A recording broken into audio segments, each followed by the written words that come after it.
Oh, yes.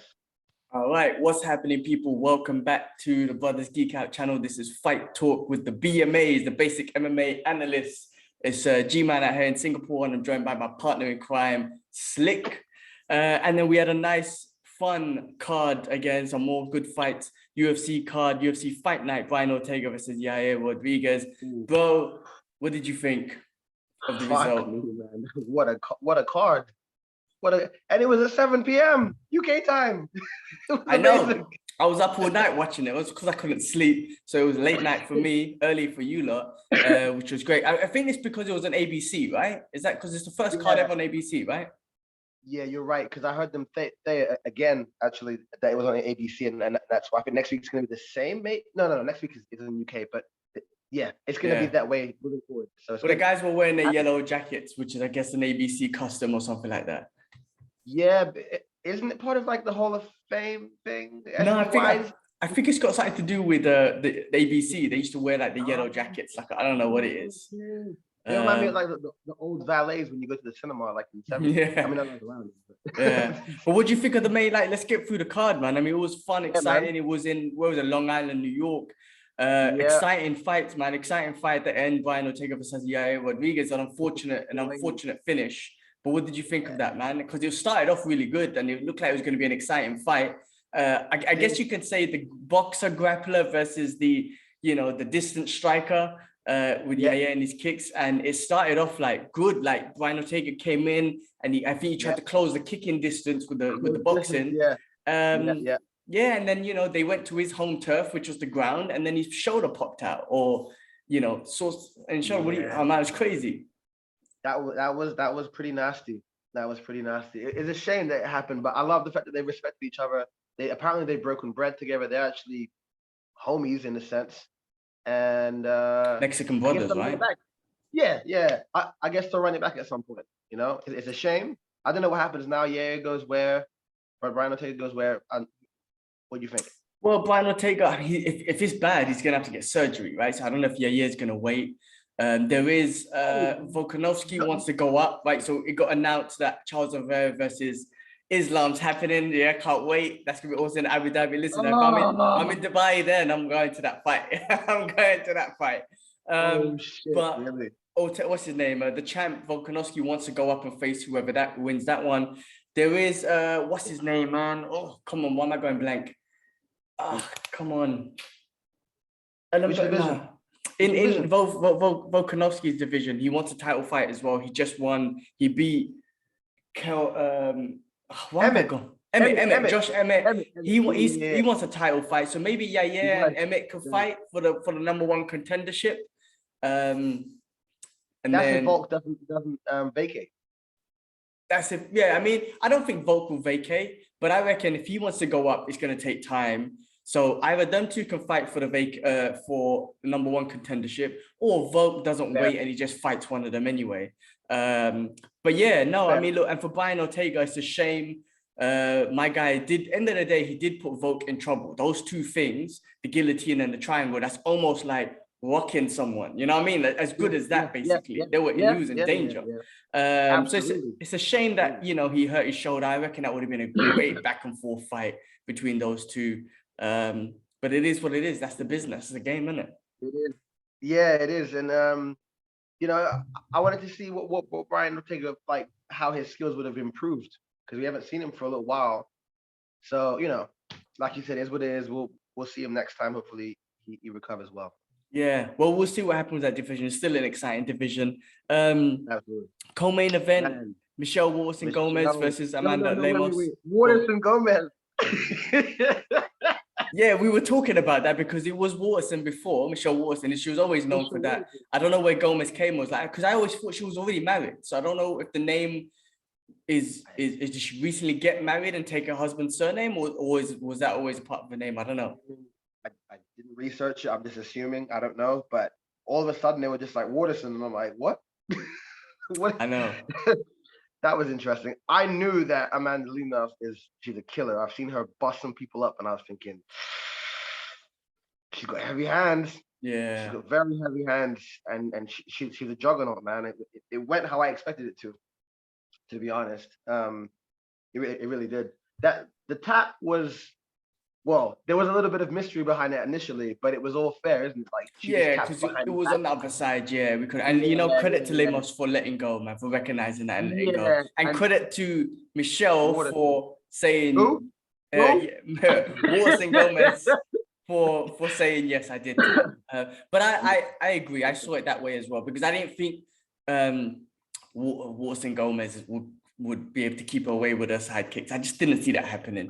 She's just too powerful to kind of keep her away with those, you know?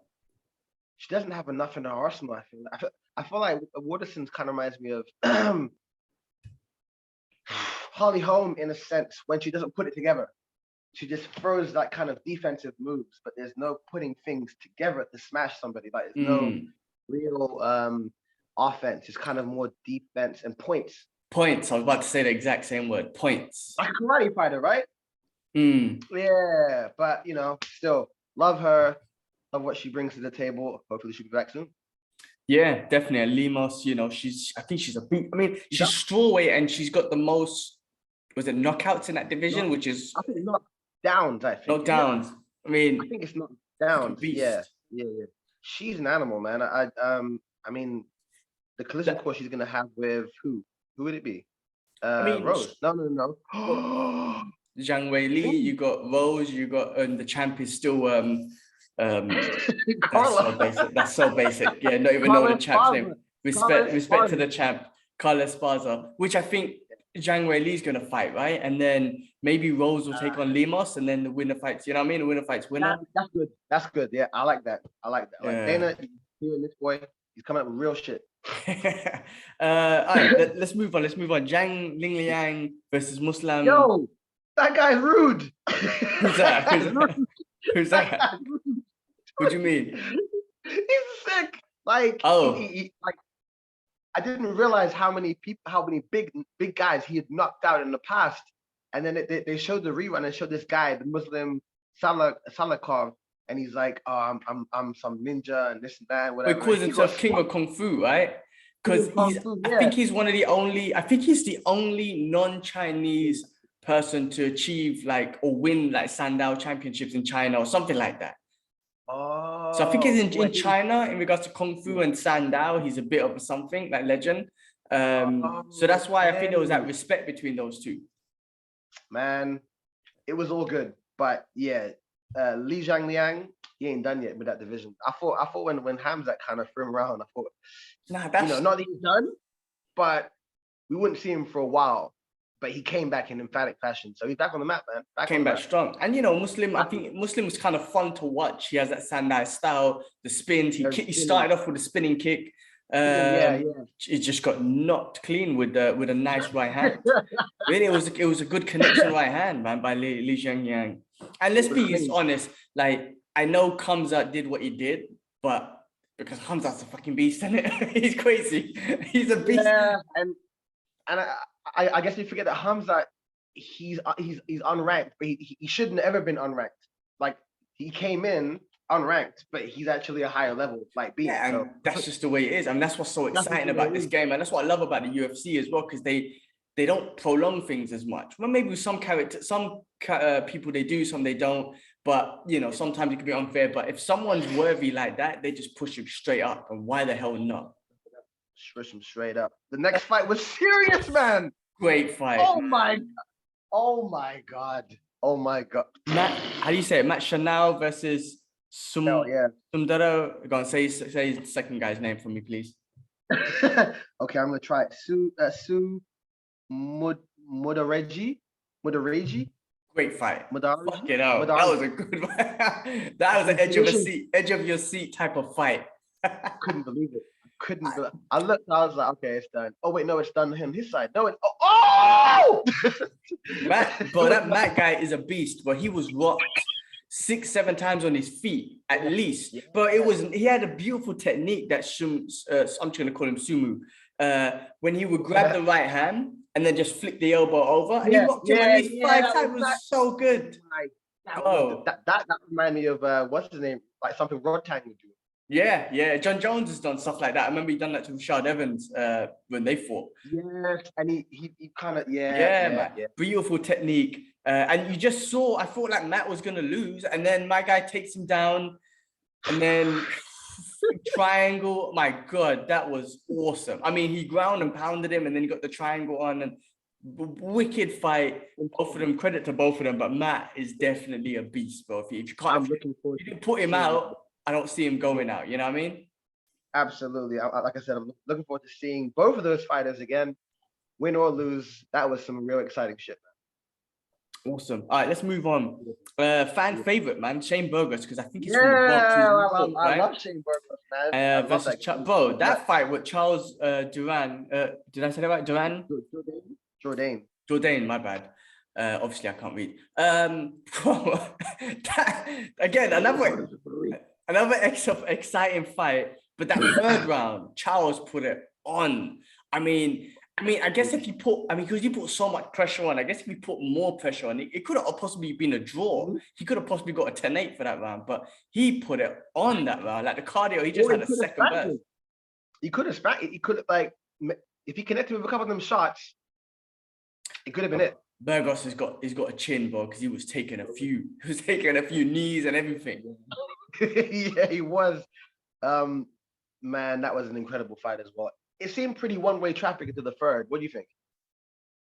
I don't know about like one way, but yes, I mean, definitely Burgos was on the way to winning with his grappling, right? I would say it's like Burgos, Jourdain, and then part of it was Burgos, and then he kind of slowed down, and it was Jourdain. So I'd probably like, I don't know, it should have been.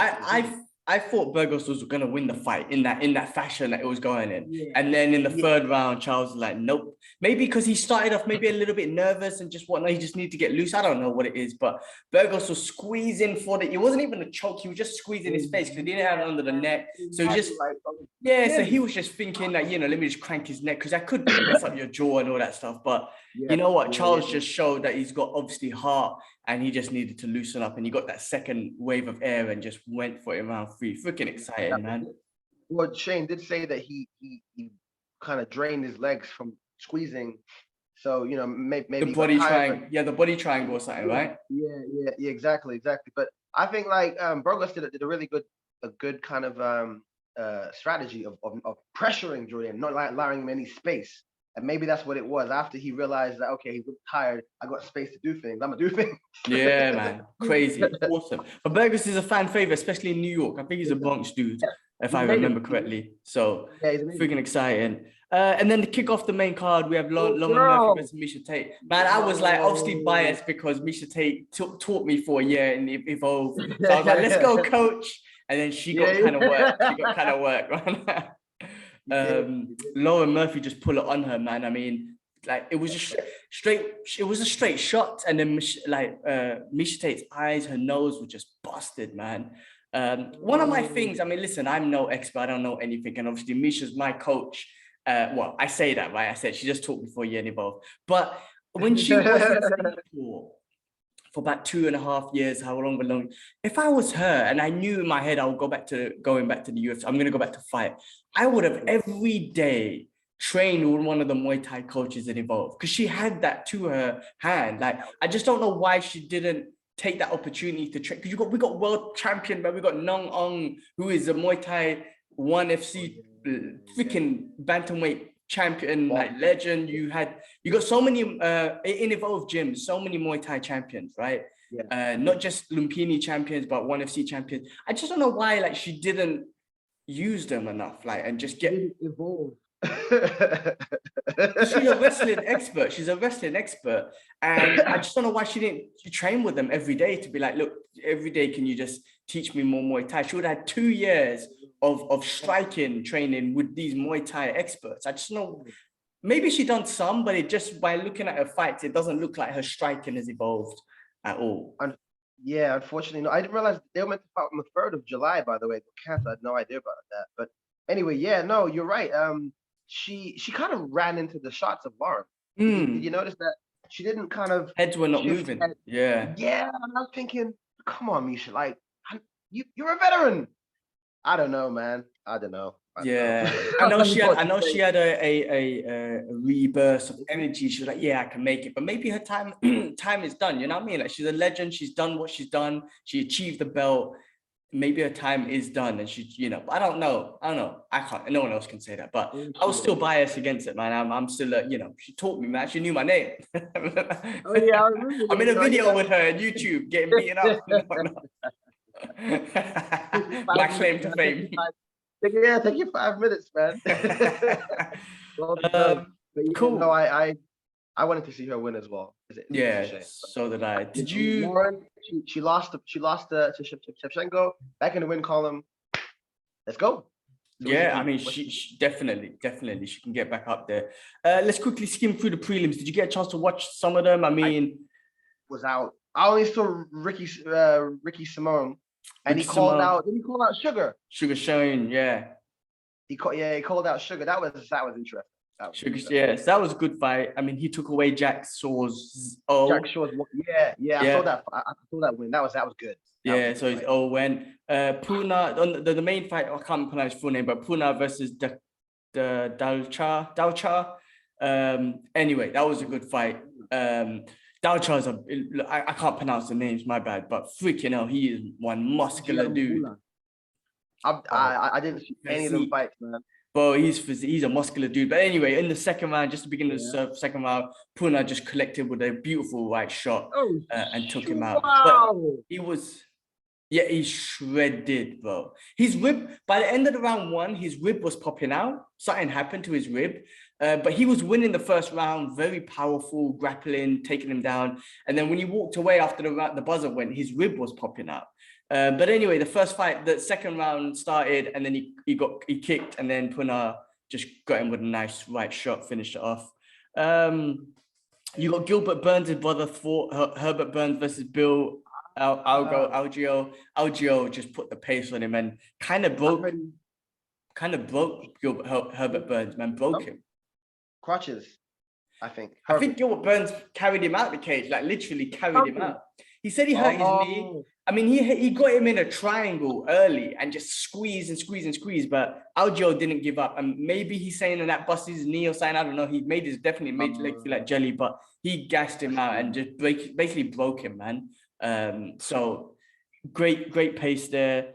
Dustin Jacoby fought Da Un Jung, winner by knockout. Dwight Grant versus Dustin. Sure, I can't even pronounce that name. What happened with that? Who was the one who Dustin slammed the guy? Was it Simons? That was someone. Simons. Samoan slammed someone. Well, no, Dustin and Dwight. Dustin picked him up. I think it was Dustin. And took him across the cage. Yeah. Was it him? I believe it was. Or was it Ricky? It might be Ricky. There was two. I saw that was nice. And then the card kicked off was Jessica Penne versus Emily Ducote. And the calf kicks, I believe, I don't even have the results here, but I think it was Emily that won. But the calf kicks, the calf kicks, bloody hell, she got them on. Really? So what? That was the decision maker. Calf kicks. I think so, because she was putting on the pace, but Jessica at one, she was limping at one point, but she's got heart, man. She was freaking fighting through, even though she was clearly showing her legs killing her by limping, she was, going back and forth still. So a fun freaking card, man. I mean, it's been so awesome, man, especially as a UFC and MMA fan, you just got fights every week. So next week, great card again. We got UFC London, your timing. We got Blades versus Aspinall. But again, we won't go through it quick, break it down. But what's your thoughts on the card? Who you got winning? I mean, Blades versus Tom Aspinall. Curtis Blades versus Tom Aspinall. What you got?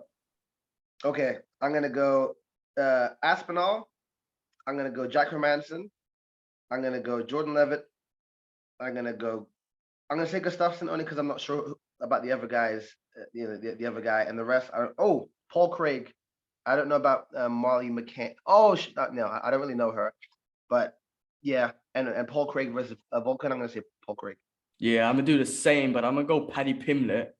Yeah, I'm gonna go Paddy Pimblett. I don't know. I don't know. I'm gonna go with him, and then Molly McCain is the girl that's in Paddy's camp. same camp and whatnot. So that should be a fun card. On the prelims, I'm looking forward to Muhammad Makayev. I'm a fan of him, bro. He's from Manchester, young Dagestani brother. After his last fight, I don't know. I've become a fan of him. He's a flyweight and he's in the prelims. So we got some great fights next week, man. I can't wait. London. I mean, it's gonna be your time. So if I can't sleep, I'll stay up and watch it. If not, I'll watch it my Sunday morning on Fight Pass. Yeah, why not? Oh, Mark Diakis.